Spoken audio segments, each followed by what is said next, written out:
Se você pesquisar o significado de indução do parto, a explicação é basicamente uma estimulação no útero para que o parto aconteça no momento desejado. Mas o tema é muito mais amplo que isso e bem polêmico. Então vem com a gente que no bate-papo de hoje você vai entender em que situações o parto precisa ser induzido e como isso pode ser feito. Hoje a entrevista é com a doutora Mariana Oliveira, ginecologista e obstetra, uma das referências aqui em Campinas, quando o assunto é parto humanizado. Segunda vez que eu recebo a Mari aqui, então já agradeço muito a presença, viu, Mari? Eu que agradeço, um prazer. Ô, Mari, quando eu fui pesquisar sobre a indução do parto, uma outra definição que apareceu aqui para mim é que ela é feita para garantir que a criança nasça no tempo adequado, quando se avalia que ela vai estar mais segura aqui fora do que dentro do útero, né? Mas por que tempo adequado, né? Quando a gente pensa em tempo adequado, obviamente a gente imagina que o tempo adequado é quando a mulher entra naturalmente em trabalho de parto. Então, começa explicando pra gente em que situações é necessário induzir o parto, né? Antecipar esse tempo. São diversas situações, mas de uma maneira geral a gente pode pensar em indicações maternas. Então, a gente tem uma gestante que tem uma patologia, ela tem uma doença já, que ela tinha até mesmo antes da gestação, e que eventualmente no curso da gravidez, com todos os estudos na área médica, enfim, a gente sabe que ela precisa que essa gravidez aconteça até determinada semana de gestação, e depois disso já não seria mais seguro. Algumas doenças reumatológicas, enfim, um monte de doença materna aí nesse contexto, mas também tem as indicações fetais, doenças fetais. Então, o bebê tem alguma condição ou uma complicação de uma condição materna, mas que pode estar afetando o bebê, por exemplo, uma síndrome hipertensiva que curse com uma restrição de crescimento fetal. É uma indicação fetal, né? Às vezes tem uma restrição objetivamente, assim, que indique essa indução. E também tem essas doenças que cursam com possíveis complicações, tanto maternas como fetais, né? A própria hipertensão é uma delas. Ou a diabetes gestacional, enfim, tem um monte, né?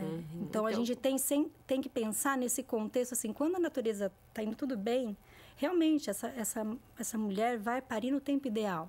Existe uma sabedoria, né, do nosso corpo para isso, no momento oportuno, no momento que o bebê está pronto, que o corpo da mulher já chegou no limite dele, ela vai entrar em trabalho de parto. Mas, graças a Deus, a medicina caminha no sentido de tornar todo esse processo seguro. Então, nem sempre uma patologia materna caminha com segurança, ou fetal, né? Vai caminhar com segurança a partir de determinada semana de gestação. E aí a gente entra dando esse apoio técnico, né? O médico faz esse apoio técnico, que olha, até aqui foi seguro, a partir daqui a gente caminha num ambiente não tão favorável, não tão seguro, então a gente induz o parto. A grosso modo, literalmente, quando a saúde da mãe ou do bebê estão em risco, né? Isso. E aí, por isso, a importância também de um bom acompanhamento, um pré-natal, né? Isso. A partir de que momento aí da gestação começa a se avaliar mais de perto essa mulher, né? Eu sei que em determinada semana aí de gestação, a mulher já começa a ir uma vez por semana até o médico, né? Como que isso é feito? Como é feito esse acompanhamento para que se garanta que ninguém vai correr um risco desnecessário? Na verdade, o pré-natal, ele acontece basicamente uma vez por mês, né? E aí, no terceiro trimestre, ele passa a ser a cada 15 dias e depois uma vez por semana a partir das 37 semanas. E passando das 40 semanas, a gente faz encontros mais frequentes, geralmente, a cada 3 dias, ou mesmo que não seja uma consulta com obstetra, mas pelo menos algum tipo de exame a cada 2, 3 dias, né? Perfeito. Então, algumas patologias, elas acompanham a gestante desde o início, ou são descobertas logo no começo. Mas muitas patologias obstétricas acontecem no terceiro trimestre. Então, por isso, essa proximidade maior de consultas no final. E é muito comum a gente chegar com uma paciente no terceiro trimestre e falar, olha, a partir de agora você instalou, por exemplo, uma diabetes gestacional, o reloginho é diferente. A gente sai de uma duração da gestação aí, de um risco habitual que seria até 42 semanas, a gente vai trazendo uma semana menos, e aí por diante, né? E essa indução ao trabalho de parto, ela pode ser feita de várias formas, né? Sim. Você pode explicar pra gente que formas são essas, com medicamento, sem medicamento, o que vai determinar isso? Quando a gente fala de induzir o parto, basicamente tem que passar pela cabeça, né, de todo mundo, que é o seguinte: fazer esse útero contrair para que o bebê nasça. Mas o útero não contrai assim do nada, né? Tem um preparo, geralmente a gente fala preparo cervical. O colo do útero ele vai se preparando, principalmente no final do terceiro trimestre, para ele ficar mais molinho, mais maleável, para que essas contrações, no momento em que elas chegam e empurram o bebê, né, por esse canal cede espaço. E esse bebê vai descer ao longo do trabalho de parto, conforme o colo do útero vai abrindo. Então, quando a gente fala em indução, a gente acaba misturando um pouco métodos que vão preparar o colo com métodos, de fato, de indução, né? Então, existem métodos que vão usar todo o caminho bioquímico. Então, por exemplo, medicamento, existe um medicamento específico para provocar alterações de colágeno, de prostaglandinas, tal, no colo do útero, para que ele fique mais amolecido.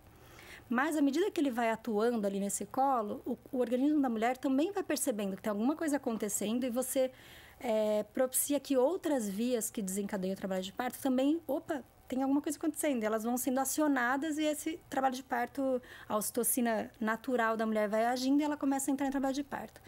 Então, o método de indução, seja ele qual for, ele começa por um caminho, mas ele chama outras vias.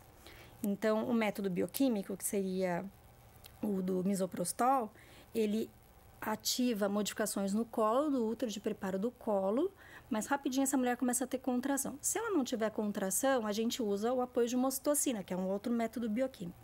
Em geral, bioquímico é isso, misoprostol e ocitocina. Estamos falando de duas vias, medicamentos orais, como que funciona? O misoprostol é via vaginal, existe a possibilidade do uso via oral, tá? Mas, em geral, o mais comum aqui pra gente é via vaginal, paciente interna, e é feito um comprimido via vaginal, que a cada 6 horas a gente vai reavaliando. Geralmente precisa de 2, 3 comprimidos, mas pode esperar até 48 horas usando esse método. E a ocitocina já não, ela é na veia.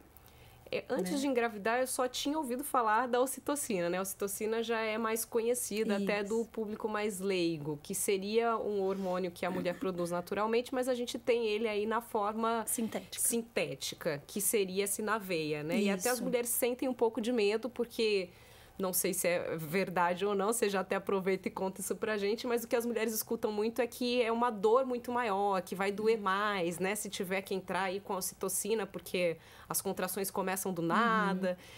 Essa ocitocina ainda é usada, então, mas não tanto quanto antigamente. Como que tá essa questão? Ou ela tem que ser usada numa hora certa? Existe critério para você optar por um método ou outro, vários critérios. Uma tabelinha que chama índice de Bishop. A gente calcula as condições que aquele organismo está apresentando no momento do toque. Então, condição do colo, principalmente, mas da altura da cabecinha do bebê, para a gente pontuar. É uma tabelinha mesmo de pontos, em que a gente fala, nossa, esse colo é favorável para que se entre numa ocitocina. A leitura seria, já existem modificações ali no colo que são favoráveis para a entrada da ocitocina, para que esse bebê seja empurrado ali pelo colo e evolua bem. Porque o papel da ocitocina é literalmente provocar a contração, é isso? A ocitocina provoca a contração. E muito rapidamente. Então, você colocou um soro com ocitocina, em alguns minutos essa paciente já está tendo contração, geralmente, tá? Tem quem foge um pouco da regra, mas geralmente é isso. E, por um outro lado, ele faz uma ação muito rápida, ele também é facilmente interrompido. Então, se aconteceu algum problema, alguma coisa está indo um pouco fora do esperado, a gente para o soro e rapidinho também ela deixa de ter contrações, né? Então, ele é seguro também nesse sentido. O misoprostol, não, a gente coloca via vaginal e ele tá ali, né? A ação dele já é mais lenta, né? Mas, então, esses dois métodos, às vezes a gente começa um misoprostol, começa a preparar aquele colo, aí ele abre um pouquinho, 1 centímetro, 2, 3, 4, afinou. E aí eu falo, então agora acho que eu vou entrar com ocitocina, acho que ele vai responder. Mas tem essa tabelinha que é mais criteriosa aí para definir, né? Por um método ou outro. E nenhum dos dois oferece nenhum tipo de risco à saúde, da mãe ou do bebê? Não. Na verdade, assim, não existe... Primeiro, não existe gestação de risco zero, né? A gente tem as de baixo risco, as de alto risco. E todo procedimento pode ter, sim, algum risco. Mas são medicações extremamente seguras na gestação. A própria ocitocina, ela é uma ocitocina sintética. ela é similar à nossa ocitocina. Então, da mesma maneira que eu, entrando em trabalho de parto, naturalmente, tenho alguns riscos inerentes ao trabalho de parto, a ocitocina sintética também. Então, não necessariamente é pela ocitocina. No caso da ocitocina, o maior risco seria a gente usar de uma maneira não protocolada. Então, eu ponho um soro, abro lá, eu quero que esse trabalho de parto aconteça rápido e aumento lá o gotejamento desse soro. E aí a gente vai ter uma contração totalmente fora do fisiológico, fora do padrão. Que não é o que acontece, né? A gente tem um uso criterioso do método. Certo. Que isso não é eu ou quem trabalha com parto humanizado. Isso é estudo obstétrico na formação médica. A gente aprende como usar. Então, eu diria para você que praticamente é risco zero. Em relação à dor que você comentou da ocitocina, eu não mencionei. Então, assim, quando a gente entra em trabalho de parto naturalmente, eu costumo falar, ele vai se anunciando para você. Então, algumas noites mal dormidas, uma coliquinha ou outra, até uma hora que essa cólica vai pegando um pouco mais, né? A ocitocina, então imagina que você internou por uma indução de trabalho de parto e, de repente, em 5 minutos, você está tendo contração. E são contrações muito parecidas uma com a outra. No trabalho de parto natural, a sua contração uma hora é muito intensa e depois a natureza te dá uma folguinha, você respira um pouco mais, na próxima contração não é tão forte assim, né? Mas depois vem uma mais intensa e assim fica. Na ocitocina sintética, a gente padroniza um pouco esse processo e é importante para que essa dilatação aconteça, né? Então, tem um porquê disso. Por isso também. Essa sensação de dor é maior, então faz sentido, faz não sentido. É mito. Não, mas o limiar de dor, ele é muito individual. Então, às vezes, o que para você foi muito, para mim, foi igual, não percebi tanta diferença. Não dá para também dar esse carimbo assim para a ocitocina. A ocitocina vai doer muito. Isso também não dá. Nós falamos das opções medicamentosas, mas tem outras também, né? Eu li um pouco, por exemplo, do descolamento de membrana, balão intracervical. Explica um pouquinho para a gente quais seriam essas opções e em que situações elas são indicadas. Uhum. E aí a gente entra, então, na categoria dos métodos não farmacológicos, né? O descolamento de membrana é o seguinte... O colo do útero, ele parece um tubinho, né? E apoiado lá nele tem a bolsa amniótica e o bebê tá lá dentro. Quando a gente faz um toque e o dedo progride no canal do colo, eu consigo ver com que dilatação a paciente tá. Se a gente tem já uma dilatação aí de meio centímetro, 1 centímetro, eu consigo introduzir meu dedo ali e eu alcanço a cabeça do bebê. Lógico que na frente tem a bolsa ali, mas eu alcanço lá. A região de contato entre a bolsa e o colo do útero e a parede do útero, entre a bolsa e essa parede, existe, eu costumo comparar com um velcro, existe uma área de contato, algumas fibras ali, né, de uma certa aderência entre a bolsa e o útero, que ela está lá desde que a gravidez começou, ela foi se formando, acompanhando a gravidez. Se eu com o meu dedo entrar ali e o descolamento chama descolar porque é isso mesmo, a gente vai empurrando essas fibrinhas e meio que procurando como se tivesse um espaço ali virtual, né? Eu vou cavocando esse espacinho entre a bolsa e o colo. No dedo parece mesmo como se a gente estivesse soltando um velcro, né? Faz quase que um barulhinho.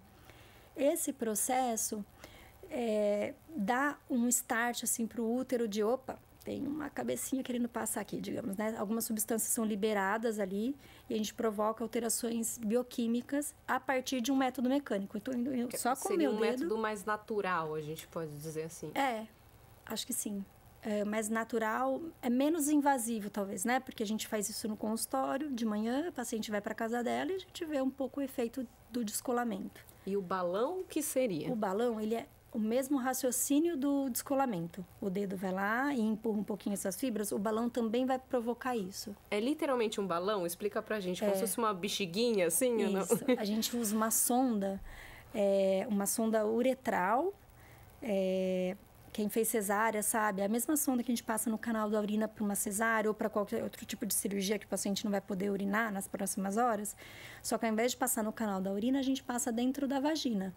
Então, ela é quase imperceptível em relação à vagina. Ela vai incomodar porque o balão entra no útero, né?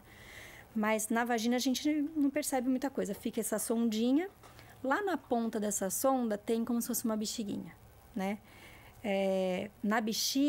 Na nossa bexiga, esse balãozinho na ponta funciona como se fosse uma boia de caixa d'água, né? Para a paciente levantar e, de repente, essa sonda não escorregar, não sair do lugar. Ela fica presa ali. Aí alguém, né, na verdade, esse método chama método de Krause. Ele foi desenvolvido pensando justamente nas pacientes que não poderiam usar o misoprostol, que existe paciente critério para não usar. E aí ele falou, nossa, vamos então pensar num método mecânico para estimular esse colo a abrir. E aí as contrações viriam num segundo momento, né? Então essa sonda entra lá no canal vaginal, se a mulher ficasse em pé, essa sonda escorregaria. Então a gente infla o balãozinho lá dentro, ele fica preso lá dentro, ele só vai sair de lá se essa mulher tiver uma dilatação de uns 5 centímetros, 6 centímetros, né? Então ele fica ali dentro, provocando as mesmas alterações que o meu dedo fez ao descolar a bolsa, tá? Mas ele pega uma área maior, né? A gente consegue... Uma área, e assim, a paciente vai no consultório, por exemplo, coloca uma sonda, ou num ambiente hospitalar coloca essa sonda, e ela fica ao longo de algumas horas, um dia com essa sonda. O dedo, ele tem um efeito imediato. Você passa, faz o descolamento e depois a paciente vai para casa sem esse efeito constante ali. Então, a sonda... eu gosto bastante da sonda. Quem trabalha com parto humanizado, a gente gosta bastante desse método, sabe? Ele tem uma resposta muito boa. E, na verdade, Mário, o que vai definir o método seria realmente o estado de saúde da paciente, é o momento, o que define aí qual método usar, né, para induzir o parto? Depende, por exemplo, o misoprostol a gente não pode usar em quem já teve uma cicatriz de cesárea, tá? Porque existe um risco de ruptura uterina. Então, a gente acaba optando muito mais pelo descolamento e pelo Krause, pelo método do balão, né? Mas o balão, ele acaba também sendo mais aceito pelas pacientes por não ser medicamentoso, né? Apesar de ser mais estranho, né? Pensar em passar esse balão, mas daí como é que eu fico com esse balão no meio da vagina? Não, o balão não fica no meio da vagina. Ele fica lá dentro do colo do útero, dentro do útero, empurrando a membrana e você não percebe o balão, você não vai ter um andar diferenciado por causa do balão. São entendeu? métodos relativamente indolores, porque você tá falando aqui, eu já tô pensando, meu Deus, tô sofrendo, né? A mulher ficou ouvindo isso e fala, meu Deus do céu, descolar com o dedo, enfiar balão, e aí? Na hora do descolamento, é desconfortável, a gente sente cólica, lógico que depende da maneira como ele é feito também, não precisa ser feito de uma maneira brusca, né? Mas ele é desconfortável. E a sonda também, né? Porque a paciente é colocada em posição ginecológica, o médico tem que passar o espéculo vaginal, colocar a sonda ali dentro, inflar a sonda com soro lá dentro. Então, tem um certo desconforto. Mas, vamos pensar que essa mulher já está no final da gestação, com a barriga daquele tamanho, super assim, ai meu Deus, o parto, né? Vamos lá, tem que acontecer, já está naquele processo e com foco no trabalho de parto. Então, a gente tem que entender que o preparo, seja ele natural ou induzido, o preparo para o parto acontecer, ele é um processo que desgasta um pouco, sabe? Uma noite mal dormida, umas contrações que parece que vai pegar e não pega. Então, acho que também faz parte do pacote. Eu acho, Mara, assim, que até os mais leigos ouvindo a gente falar sobre todos esses métodos e essas dificuldades, entre aspas, podem pensar, pô, mas não, pra que isso, né? Não é mais fácil já, não tem que nascer antes, então faço uma cesárea, né? Pra que passar por tudo isso? Pra que usar medicamento? Pra que descolar a membrana? Acho que a resposta para tudo isso seriam os benefícios envolvidos aí num parto normal, né? Exatamente. Então, vamos pensar assim, uma indicação grande de indução, muito comum hoje em dia, é para quando a bolsa rompe e a paciente não entrou em trabalho de parto ainda, tá? A gente escuta muitas mulheres falando, o meu foi cesárea porque eu rompeu minha bolsa e não tive dilatação. Mas peraí, existe o caminho da indução. E assim, por mais que, mesmo induzindo o trabalho de parto, algumas mulheres vão acabar na cesárea mesmo assim, né? Mas você aumenta muito a chance do desfecho do parto normal. Então, só por isso ele é válido, com certeza, né? Sim. A gente aumenta a chance desse parto normal acontecer. Sim, já é um sinal. Você não vai literalmente tirar aquela criança ali no susto, né? Você está preparando o corpo da mulher e também a criança. Para que ela saia naturalmente. Isso, né? Exatamente. E dá para calcular, e eu imagino que vai depender do método também, né? De que condição essa mulher se encontra, mas a partir do momento que você começa a induzir, a ideia é que esse parto já aconteça em, no máximo, quantas horas, dias? Como funciona isso? Depende da condição em que a indução está começando.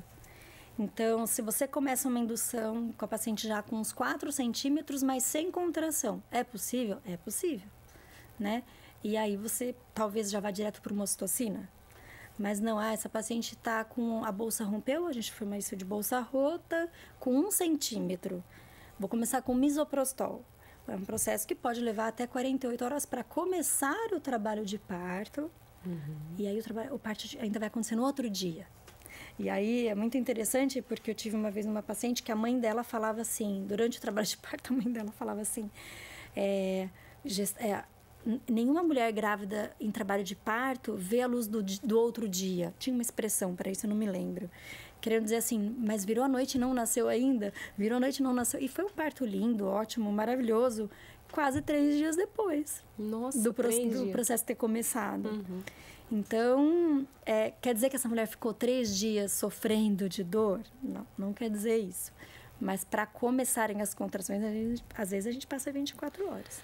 Maria, antes da gente encerrar, eu queria que você falasse um pouquinho sobre o preconceito, né, com relação ao tema. Imagino que as pacientes fiquem com receio, com medo, né? O que você mais sente, assim, com relação às mulheres quando você sugere aí uma indução? Por que você acha que existe tanta polêmica com relação a isso? Na verdade, a gente está num país em que a maioria nasce de cesárea sem motivo, né? Então, sem um motivo real, verdadeiro. Então, quando você fala de indução, parece mesmo uma forçação de barra, né? As pacientes falam, mas isso não é forçar o parto, né? Não é forçar um pouco a situação.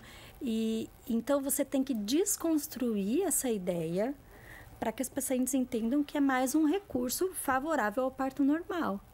E que é totalmente possível você conduzir uma indução com segurança, né? Então, acho que a maior dificuldade é essa.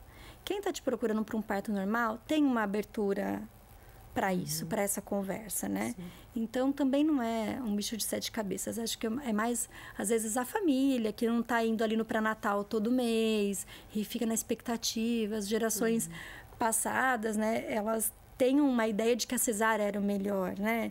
Teve uma onda aí da década de 70 para 80 de que a cesárea era bonita, era chique ter uma cesárea. Acho que ainda tem muito disso. A gente escuta muita gente falando isso, né? Sim. Muita gente que vai ter, às vezes, o parto pelo sistema de saúde, pelo SUS, e fala, a minha filha pôde pagar o parto, o meu filho não pôde pagar o parto, né? Então, tem todo esse mito e essa nuvem negra em cima do parto normal que atrapalha um pouco a conversa. Mas quem vem procurar uma conversa de parto humanizado tem uma certa abertura, é só a gente gastar um pouquinho mais de tempo explicando que tá tudo certo. Não, é engraçado se preocupar que não é forçar, mas quer forçar mais o natural do que marcar uma cesárea, né? É muito louco a gente pensar nisso. Pois é. Só para encerrar, existe alguma situação em que a indução não é recomendada? Daí, de fato, tem que recorrer a uma cesárea? Sim. Na verdade, essas situações podem acontecer da mesma maneira que eu falei no começo. Às vezes a gente tem uma instabilidade da mãe, que, olha, essa mulher, por determinado motivo, ela não vai passar pela indução, né? A gente não tem um cenário favorável para isso.